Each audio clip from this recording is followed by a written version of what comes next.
To Career Podcast. In this podcast, we will be discussing tips, knowledge, resources, and other reference to help you get your first job. So if you're a fresh student, fresh grad rather, if you're a young professional, you should listen to this podcast. So let's begin. Welcome to our first episode. My name is JD and I'll be your host for this episode. Let me introduce and actually I'll allow my other co-hosts to introduce themselves. Ari. Harry. So I'm currently into tech. So nasa tech industry, doing project and product management.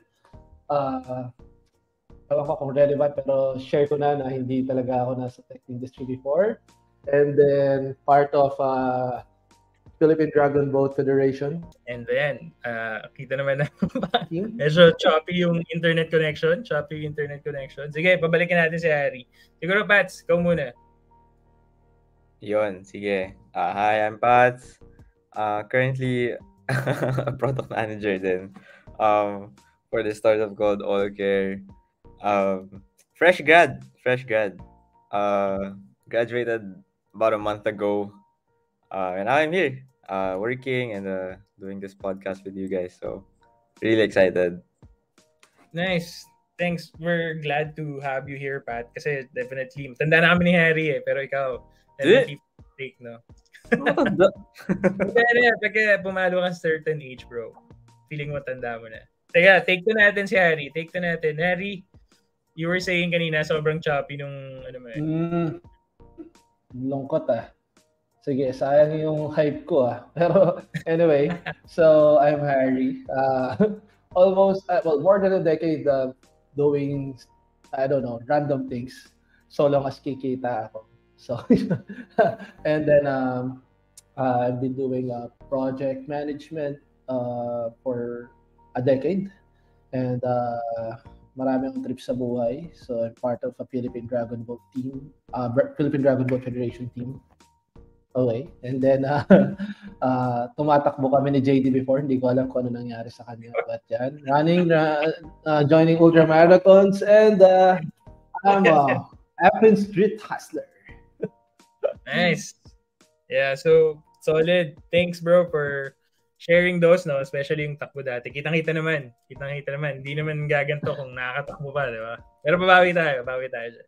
Anyway, for the first episode, ano yung gusto nating itakal? I guess, feeling ko magandang balikan muna yung mga crazy stories ng mga job hunting natin Like parang yung mga, alam mo yun, sobrang maliw pa. Tapos parang sobrang natatawa ako. Inisip ko nga, share ko ba to? Kasi naalala ko nung first job ko pa. Well, at least nung nag-a-apply pa lang ako. Yung sobrang pagkakamali. Pag nag-email ka, nakasisi pa lahat ng email mo. It's like parang sobrang shotgun. Tapos nandun yung, here's my CV. Please something blah blah blah, tapos nakasisis lahat. Sobrang red flag, no, pagka nag-job hunt ka. Pero ganoon talaga Tapos naalala ko one time I was in an interview. Tapos sabi nila, sige, amin na yung resume mo, i-print muna namin. Pagbalik nila, sobrang kapal ng data nila kasi parang 25 pages ata yung resume ko. So sobrang kadiri. 25? Totoo ba? Legit yan? 25? Legit, bro. Sa nag-apply ako sa .ph, bro. Yung baka naman 25 pages kasi ang laki ng font mo. Malaki na nga. Tapos ang dahil ko pang tintry ilagay. Double space pa. Double space pa. Parang thesis, di ba? So, kadiri. Yun, kamusta? Kayo? Anong may naalala ba kayo ng mga first job? Harry, ikaw? Ako? Ewan ko baka hindi naabutan ng era na to ngayon. CV, resume pa dati, nakapaggawa rin ako ng biodata. No? So, yung pinipila pa. So, ganun ka medyo kaluma. May picture, one by one. 2 by 2, malaki. Tsaka, syempre, papapicture ka dyan sa, ako kasi Santa Mesa boy ako sa may marketplace, papapicture ka dyan, mga booth. Ganyan. So, papapicture ka dyan. Crazy story, well, for me, before the mere factor applying for a job, it's already crazy experience. Kasi magmamano-mano ka Pupunta ka magpiprint ka ng marami. Tapos kakatok ka ng opisina. Hindi ko alam, ngayon email na lang, i-invite ka sa LinkedIn, JobStreet, jackpot ka pa pag LinkedIn, invite ka lang, ang angas mo na nun, napansin yung profile ko. Wala yung ganun, kasi pupunta ka doon. Minsan, hinaharang ka pa ng guard. Alam mo, nakakasar yung guard, minsan marami pang tanong. Kala mo siya ng interviewer eh. No? Okay, ng job mo na to. Bakit hire mo ba ako? So, yun siguro. Common stories ng batch siguro natin, Paps. Yung wala kang pamasahe, wala kang food trip, pero kailangan mo mag-apply, diba? So yun, yung talagang uuwi ka na nagte-take ka ng chance. I don't think na... sorry. Go. Hindi, tsaka pagpunta mo, naka-tuck in ka ba? Pero habang tumatagal yung nawawala, natatanggal. Init ka na. Tapos kusang umiitim yung damit mo eh. Hindi ko alam na. Nanggigitata ka na eh. Parang ganun, ano nangyari? Parang okay ako kanina eh. Yun. So, lahat, hindi kasi ako So for me, it's a crazy experience. Additional reason is, hindi ako mabuting mag-aaral nung college ako. So, hindi ako galing sa prominente na eskwelahan. So, sa akin, wala akong edge na kahit ano mapapakita. Siyempre, pagka fresh grad ka, papakita mo. Kahit hindi wala ka, siguro, ewan ko sa mga HR na pwede nating makausap sooner or later or mga nakilala nyo, hindi ko alam kung factors sa kanila yon na kahit hindi ka galing sa kilalang school, pero mga cum laude, diba? Ganon. So, baka may bonus ka pa nun. Pero sa akin, wala talaga. Kaya, nasuyod ko ang Makati Ortigas para ikatap yung ano bang first job mo? Anong first job mo, bro? Data encoder. First job. Ito pa matindi. Nahira ko na hindi ako nag-apply. Hindi sa pagmamera. Kung saan ka pa di nag-apply, doon ka natanggap. Diba? Kasi, yung family friend namin, si Tita Baby, kasi sa pamilyang Pilipino, maraming Tita Baby, sa Tito Boy, Tito John. Ewan ko, ikaw Patrick, may Tita Baby kayo sa pamilya niyo? O Tito John? Wala, family friend. May Tita Baby. May kakilala ka pa rin. Tito may Tito Boy din, no? So, sa amin si Tita Baby. Okay. Ngayon, yung isang data encoder nila sa opisina, nabuntis. Buti na lang nabuntis. Kasi magma-maternity leave eh. Magma-maternity leave. Na nag-maternity leave, kinuha ako as reliever. Yun yung first job ko. Di ba? Wala akong Yun. So, that's my very first job. Ako yung first job ko. Pala ako? College. Chemistry ako eh. Yung first job ko, call center ako. Yung balak pa namin nung kasama ko dati, sabi ko, magko-call center kami para mag-ipon kami ng pang-operational expense. Kasi gusto namin mag-business eh. Nag-call center ako, bro. Naalala ko, ang ginawa namin, nagpunta kami sa Convergys pa, sa Alabang. Nag-apply kami doon. Tapos parang yung nag-apply kami, di kami natanggap eh. Parang pumasa kami sa initial interview, English lahat yun. Hi, nagsulat pa kami, hi, my name is John Doe, ganun, this is my ganyan. Di kami natanggap, bro. Tapos may kakilala kami na parang tinutulungan kami. Ang ginawa namin, nagpunta kami sa Alabang Town Center. Tapos may booth yung Convergys doon dahil gusto talaga namin. Doon kami pumunta, doon kami nag-apply. Bro, natanggap kami doon sa booth. Kaya lang, sobrang malas. Di ko alam, lunch break ata or what. Yung nag-interview sa amin sa doon sa main nila, pumunta bigla doon sa booth. So parang naharang kami. So, parang na-fire kami or hindi kami natanggap twice kahit na natanggap kami on the second round. Wala lang, sobrang nakakatawa. Pero yun, sobrang... Bumagsak na yun sa amin. Bumagsak na yan.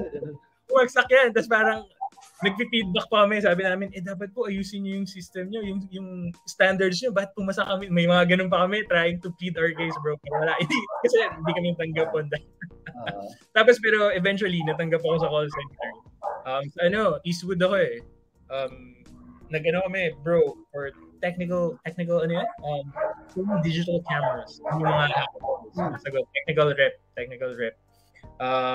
Tapos yun, magkano bang starting ko? Hindi ko alam magkano starting ngayon, pero parang ako dati 12,000 bro.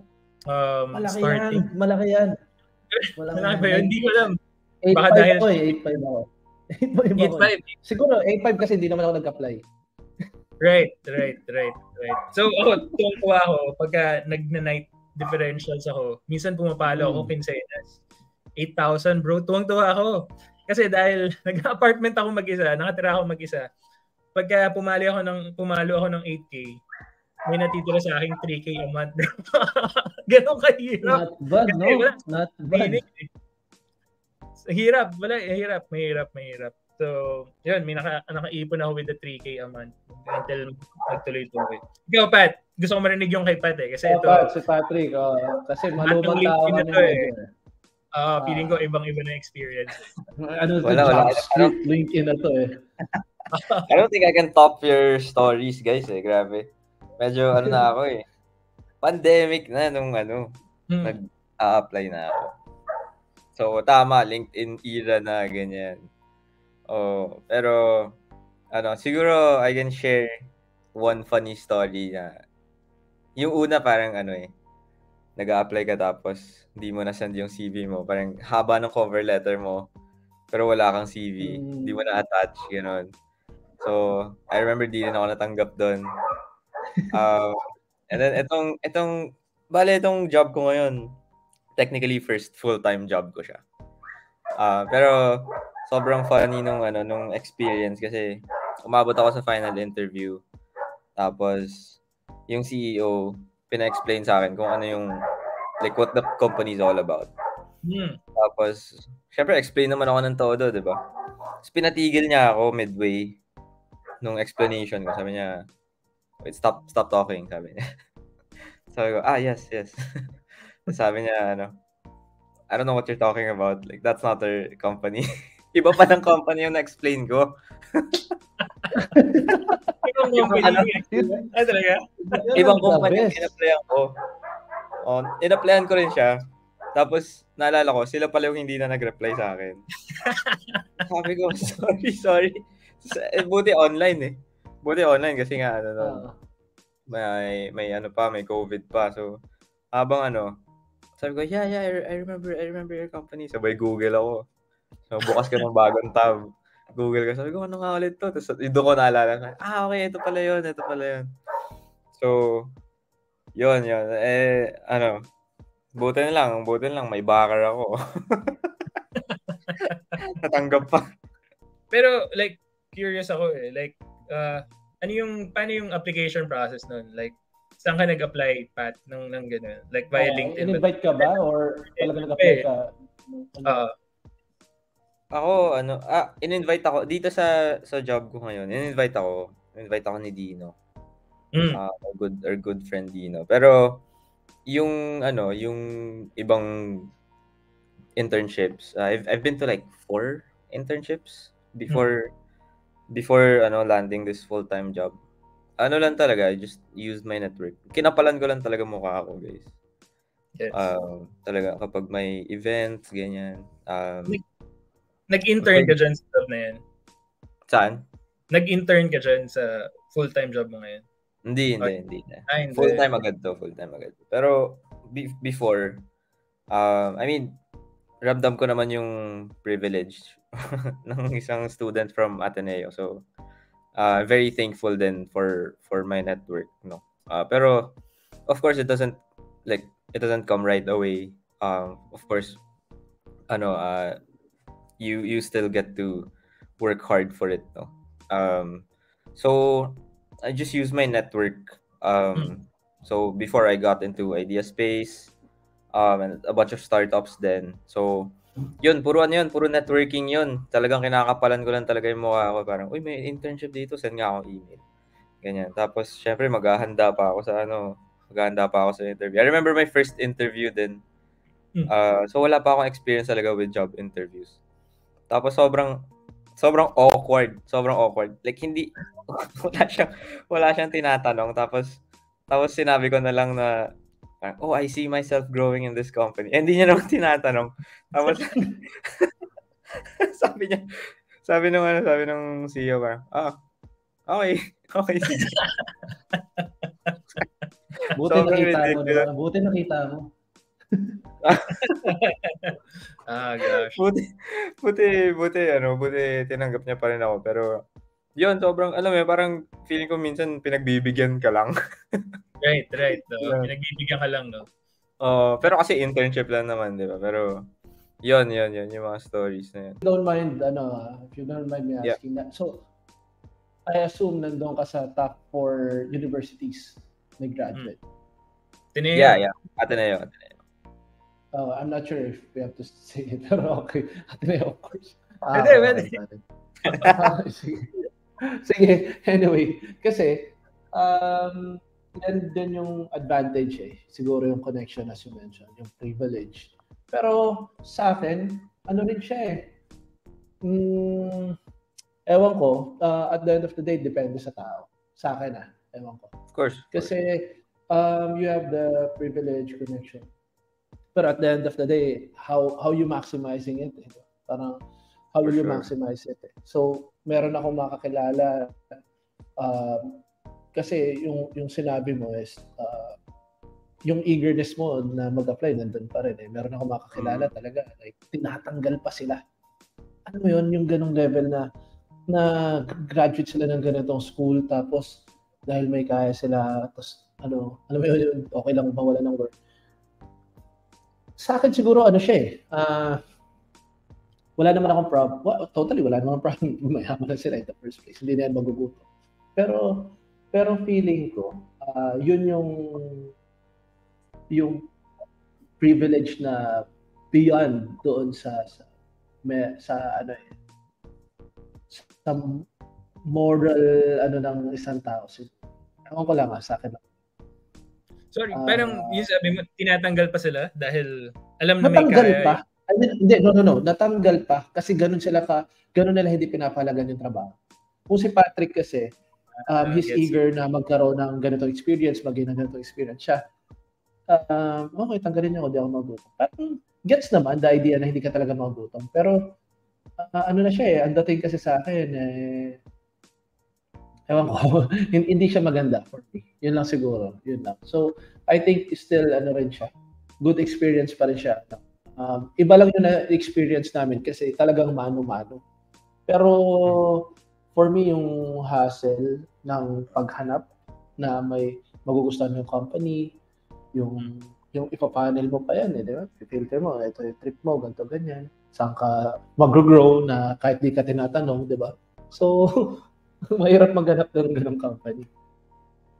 Na-mention mo nga parang na-realize ko now na yung mga naghahanap na people or like yung pag nagbasa ka ng mga job posts sa LinkedIn ngayon, nakalagay pa pati yung culture, nakalagay pa pati yung perks, pati yung mga benefits nila. Yeah. Pero parang dati wala.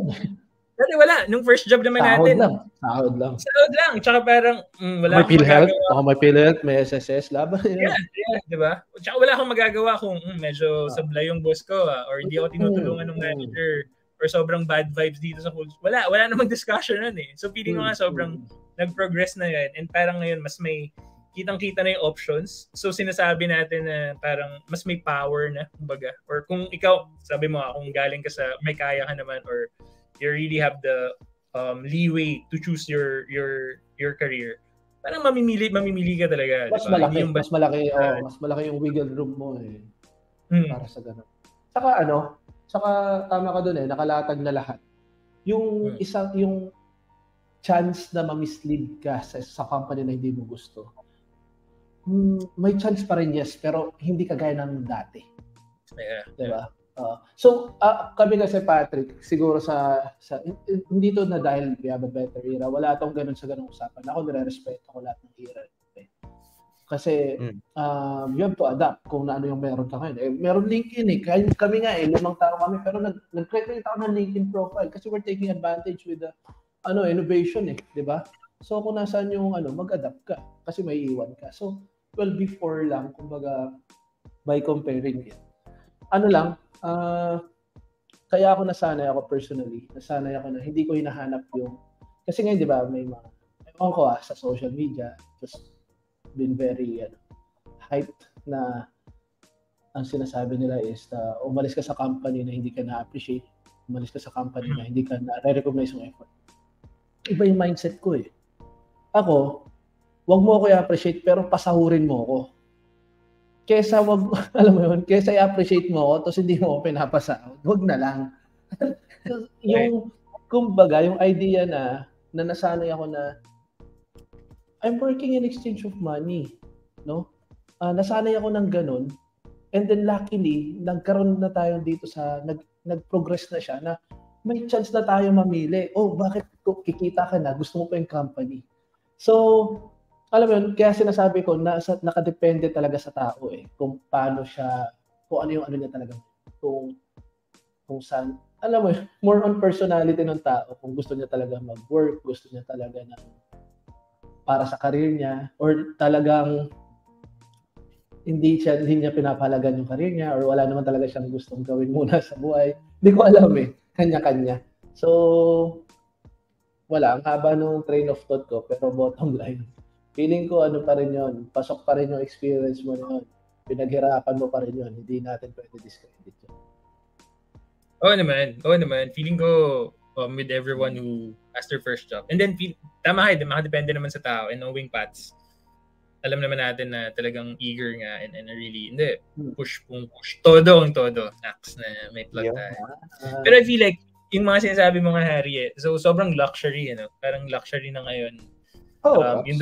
But I feel like, seeing the landscape of opportunities na kung mga nag-a-apply sila, etc. Parang ang daming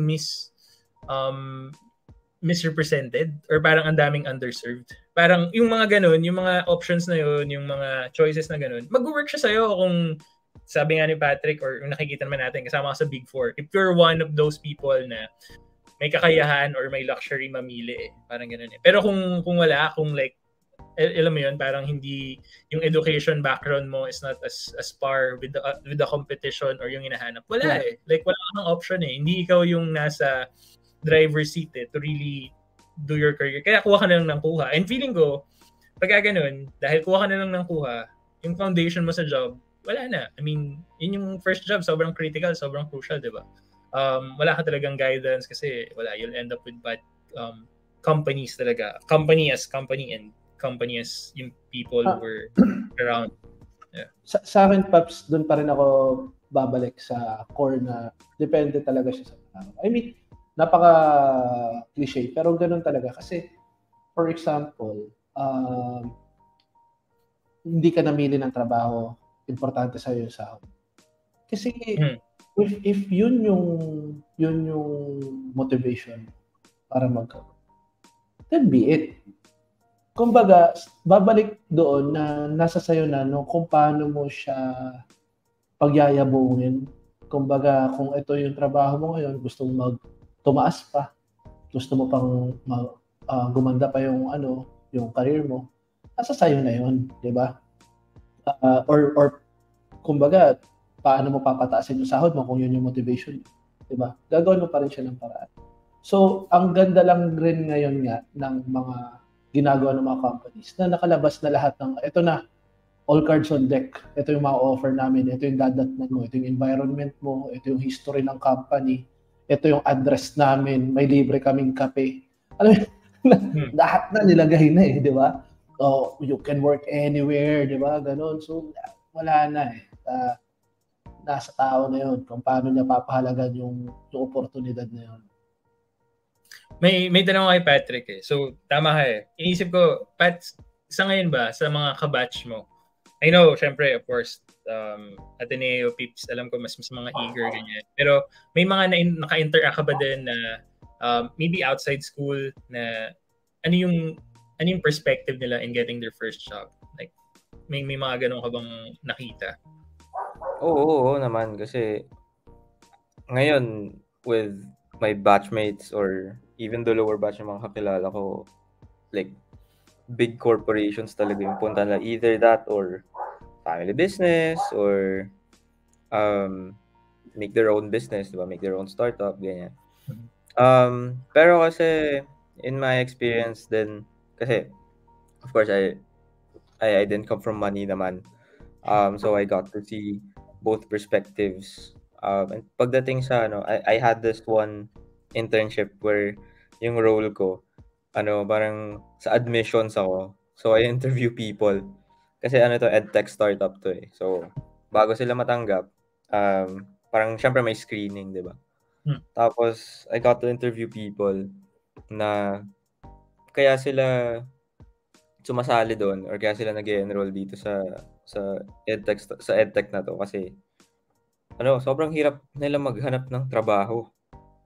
So I agree. I totally agree with what Harry said kanina na nasa tao talaga, but sometimes grabe talaga yung yung situation nila na kahit anong gawin nila talagang wala silang mahanap. So, and we're talking about college graduates here. We're talking about college graduates, 4-year degree, tapos sobrang hirap pa makahanap. Tapos they tried going abroad, pero nahihirapan silang malayo sa pamilya nila, gano'n. So, sobrang intense na ito, guys.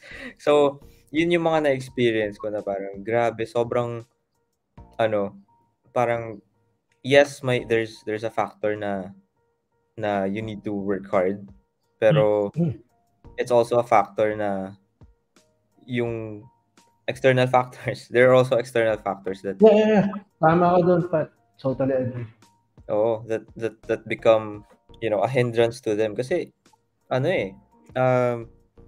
naalala ko parang there's this guy siya, civil engineer to and board passer pa. Tapos sobrang toxic daw ng work environment niya. As in sobrang araw-araw daw pinapagalitan siya, ganun. So he's now trying to shift careers to data science naman. So yun grabe lang talaga yung mga tapos I met this one person na graduate siya, fresh grad din siya. And wala, parang hindi niya alam kung paano gumawa ng resume. Hanggang ngayon wala pa yung resume.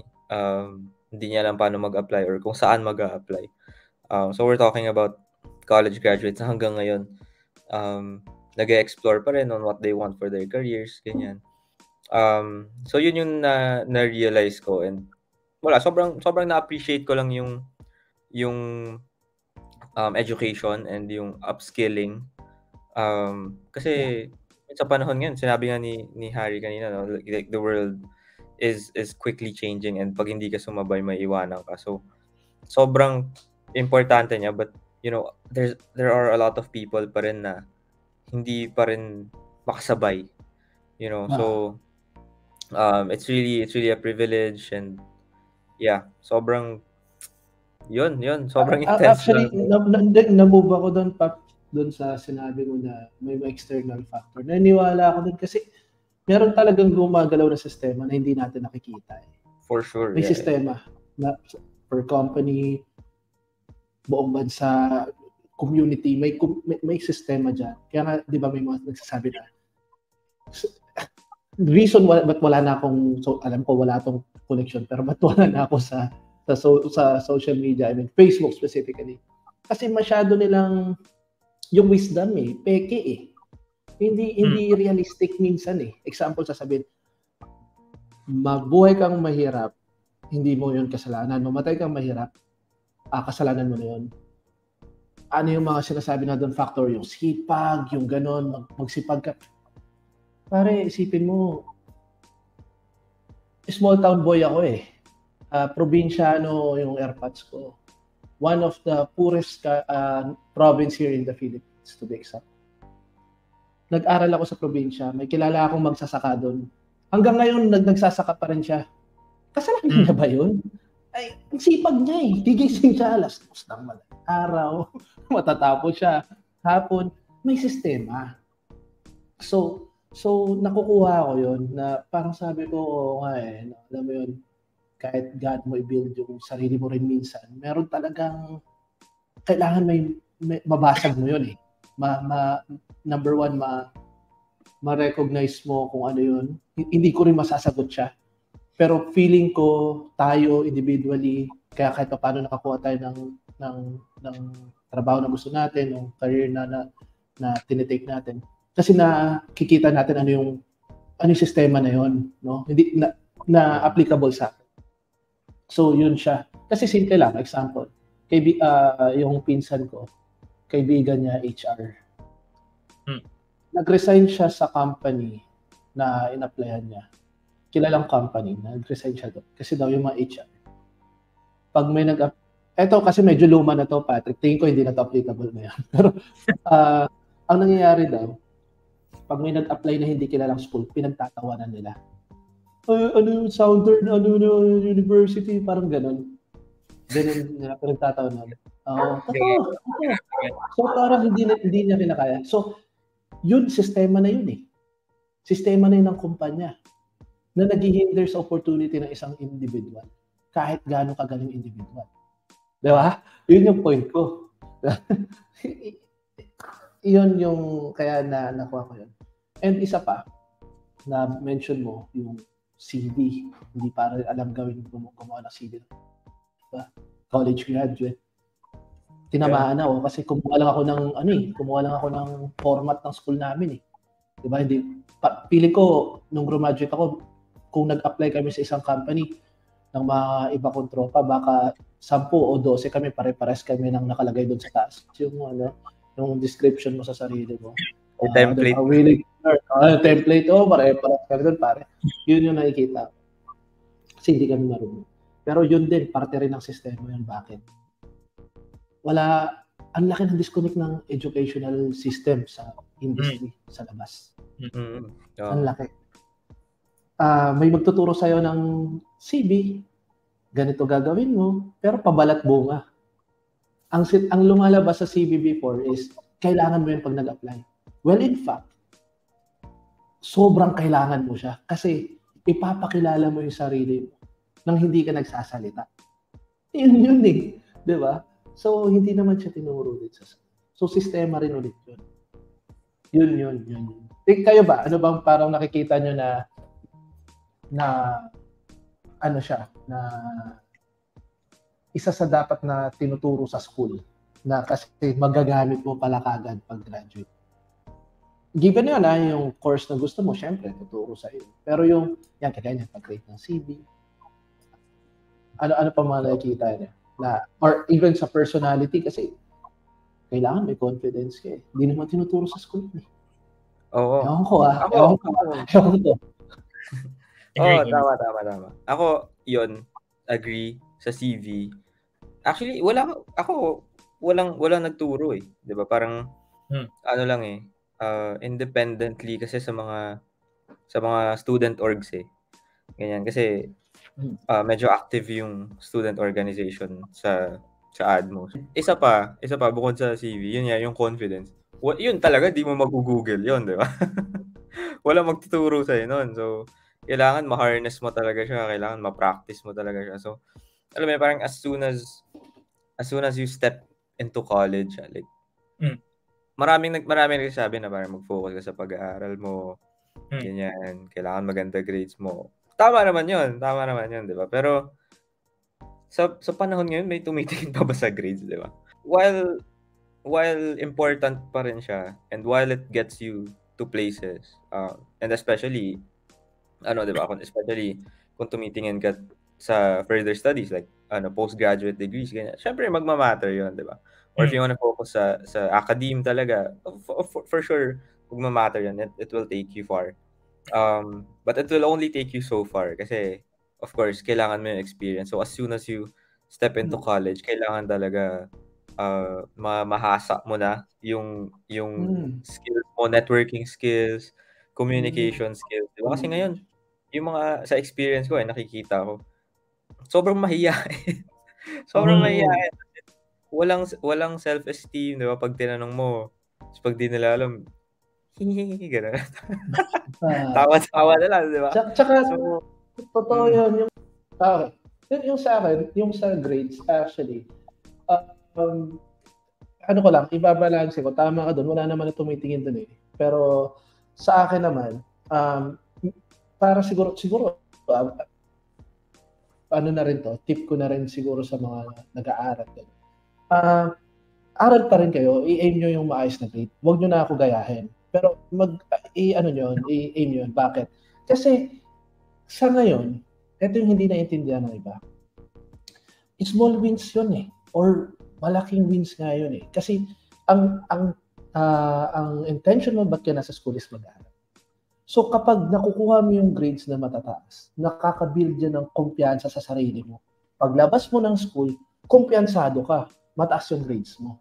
Iba na namang storya yan. Pag ba nila yung konteksto, nasasabihin nila, ba't ako mababa? Iba nga yun. Pero kung ano yung pwede mong dalhin arsenal, kahit saan ka galing, dalhin mo. Yun yung sinasabi ko. Kasi simple. Ikaw, sabi ko nga, wala talaga eh. Sabi nga ng tatay ko, nung nakita niya yung grades, buti daw pumasa. Kasi, wala akong inulit na subject. Lahat yun pumasa. Pero kung ano yung grade ko, huwag na natin pag-usapan. Pero pumasa. Yun, wala akong madadala sa grades eh. Kaya ang dinala ko, yung kumpiyansa ko sa pakikisama, sa pagkanalita, yun yung dinala ko. Ngayon, kung ikaw, wala ka nun, tapos hindi ka pa nag-aral, ano ka na? Anong nangyayari sa'yo, di ba? May opportunity ka mag-aral eh. Mag-aral ka. Yung iba kasi sasabihin, eto na naman, social media, sasabihin, follow your passion. Hindi mo nga masusundan yung passion mo kasi magugutom ka eh. 3 days lang patay ka na. Wala kang kinikita eh. O, di ba? Magpakatotoo kayo. Di ba? Magpakatotoo tayo. Minsan, ito yung passion mo, hindi ka dyan kikita eh. Diba? Hindi ka dyan kikita eh. Example, meron akong kilala, tropa ko, passion niya magluto. Nag-culinary pa yon kasi may kaya sila eh. Nakapagtayo ng restaurant. Awa ng Diyos, 6 na buwan sarado. Tapos nagtayo siya ng gawa-gawa ng blinds, gano'n, sa construction. Milyonaryo ngayon. Hindi na passion yun. Sige nga. Malay mo naman. Diba? Pero malay mo, bro. Malay mo. Pupunta kami sa bahay nila. Walang blinds. Sa bahay nila. Isang blinds.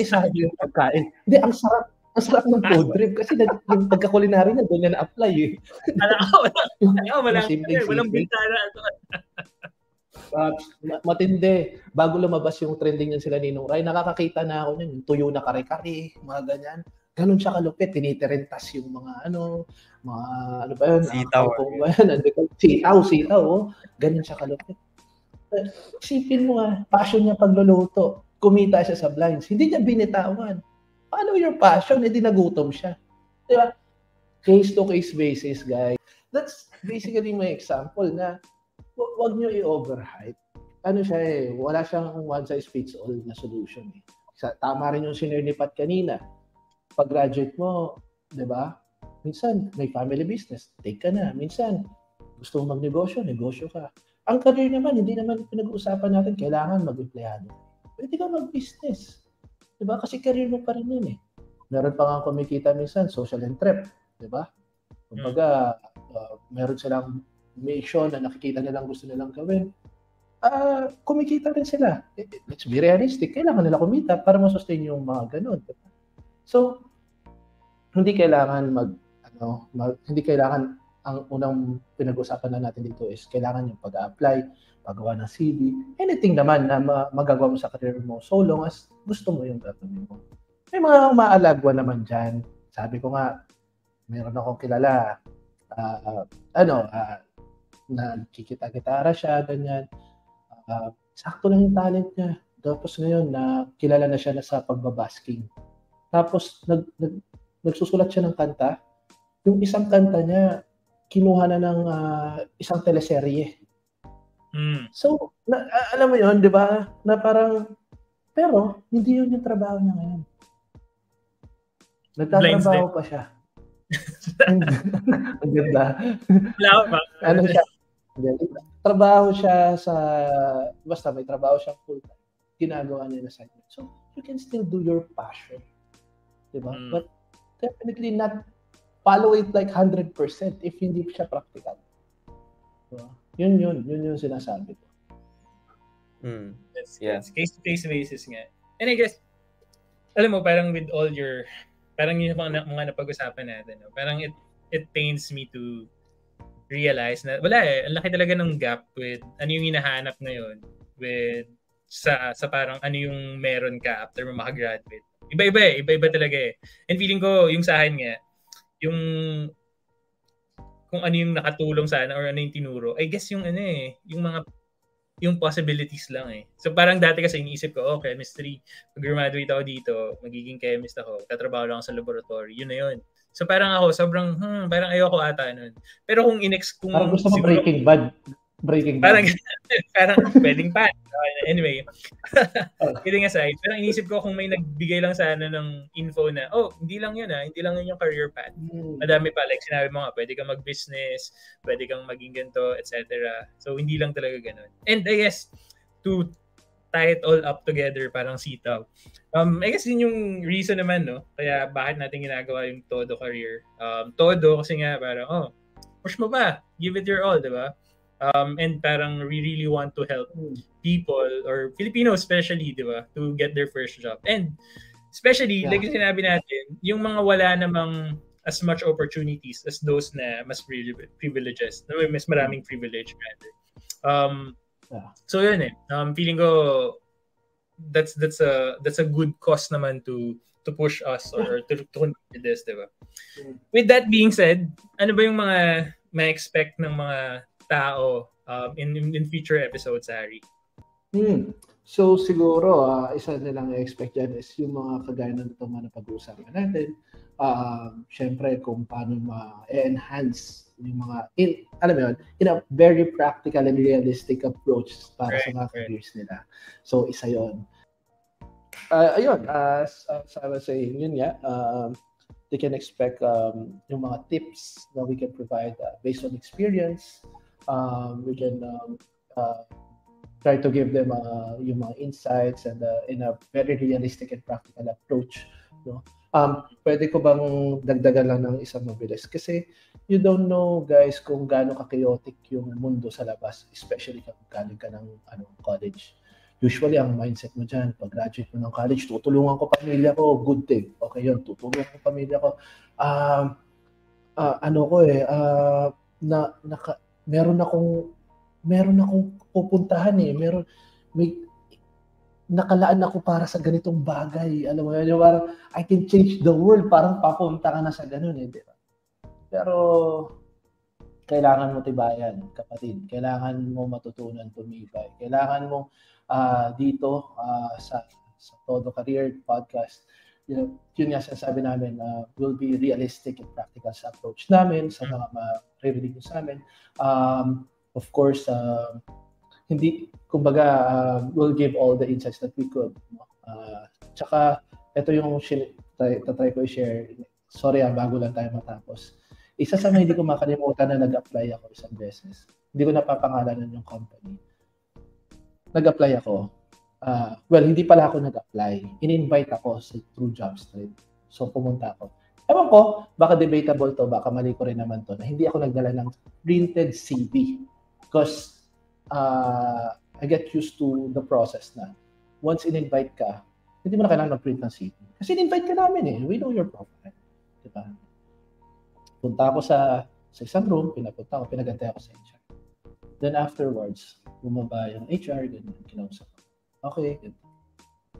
Tapos may pinapan mo na sa akin, pilap ako. Tapos, can I have your CV? Tapos gumanon siya. So, may mga napag-usapan natin, sabi niya, bago mag-start ng interview, sabi, can I have your CV? Sabi ko, sorry, hindi ako nakapagdala eh. Kasi akala ko po, hindi na po ako nagdadala kasi akala ko baka meron akong copy. Umirap, ganun. So, how can we proceed? Kasi wala akong reference, gumanon siya. Ako, magandang loob ako. Kasi gusto ko matuloy eh. And at the same time, opportunity siya. Dala ko laptop ko. Ang sabi ko, okay lang po, i-on ko na lang tong laptop ko. And then, dito na lang muna yung, ma-check yung CV. Alam mo, sabi niya sa akin, hindi, kailangan namin ng printed eh. Unless pwede ko sulatan yung laptop mo. Gumanon siya sa akin. Alam mo, sabi ko sa kanya,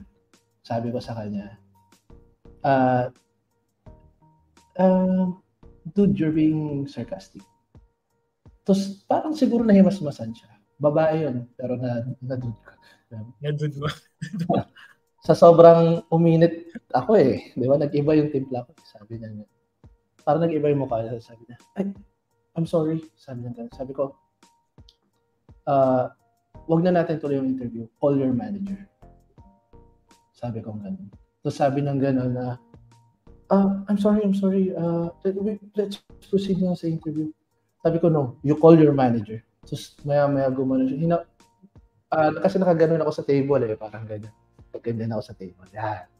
Tapos parang nireach niya yung kamay ko. Na parang hawak niya. Tapos sabi niya, sir, wag na po, please. Sorry po talaga. Gumanon siya. Siguro, reflex ko na lang din. Napabitaw ko na sabi ko, hindi, tawagin mo o ako tatawag. Tumakbo siya. Tapos maya bumaba sila ng manager niya. Tapos umiiyak siya. Hindi ko siya sinishare to brag what I did. And ano yung naging response ko. It's more on gusto ko maging ready lahat ng tao. Na hindi nyo talaga alam kung ano mangyayari. Simple application. Normal day. Kaya online yan, iba-iba pa rin ang personalidad yung kakausap sa inyo. So you have to be ready. Not just about their company. Toughen up. Kailangan mong ano. Isipin mo, wala pa kami sa interview eh. Di ba? Hindi mo pa nga alam yung kapasidad ko eh. Hindi mo nga kilala pangalan ko eh. Ganun na yung approach niya. So there's a chance na may kasalamuhan ganun. Maybe the person's just having a bad day, but still, nangyari siya. And hindi siya dapat mangyari. So yun yung naging take ko. So yun yung magiging advice ko. And that's one of the things na pwede nyo marinig sa podcast. And Patrick, tingin mo, ano pa bang ma-expect nila dito? Yeah. Bukod doon, also, anyway, so, by the way, sobrang ganda ng story na yun. Sobrang, very, very moving, very touching. But yeah, that's one of the things na pwede nila expect. Another thing is, we're gonna have guests here, mentors, professionals, even students, fresh grads like me, to get more stories of their experience dito sa podcast na to. So yun, very, very exciting. So yeah. Tsaka hindi lang HR, no? Pati mga business owners, invite pero legit, sana nga maka-interview tayo ng mga tao sa government agencies. Government. Ano yung nila, ano yung ginagawa. Yeah, sana. Hopefully, baka episode 16. Sana. Anyway. Hindi natin alam kasi kung saan sila nag-start eh, di ba? So, malay mo. Right. Yeah, sorry. Yeah, tumagal na. Sabi natin 20 minutes, but I guess ang daming gustong i-share, no? Ang daming gustong stories na sabihin. But yeah, that's for the first episode. And that's like yung mga sinabi nga ni Pats tsaka ni Ari, that's what you can expect in this podcast.